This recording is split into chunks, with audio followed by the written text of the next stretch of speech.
अस्सलाम वालेकुम दोस्तों, उम्मीद है सभी दोस्त ठीक ठाक है, खैर खैरियत सां हूंदा। दोस्तों असां ॻाल्हि करण वारा सोप सीरियल तकरार जे नए ईंदड़ एपिसोड जे बारे में। इन तफ़सील ॻाल्हि शुरू खां पहिरियों जेकॾहिं असांजे चैनल ते न त महिरबानी करे असांजे चैनल खे सब्सक्राइब कंदा ऐं साथ में बेल आइकन को ज़रूर प्रेस कंदा, जीअं अहिड़ा नवां अपडेट अवां ॿाहिरनि ते सभ खां पहिरियों पहुची सघनि।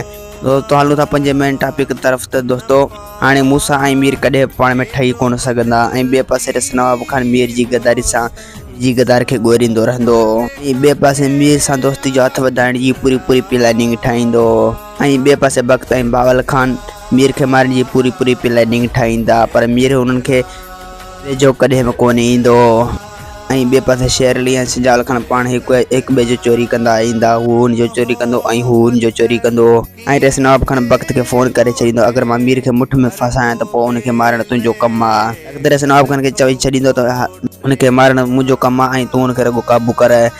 जीअं मूंखे वज मिले त मां मीर खे मारण में देरि कॾहिं बि कोन कंदुसि। वधीक वीडियो ॾिसण लाइ चैनल खे सब्सक्राइब ऐं वीडियो खे लाइ लाइक कंदा।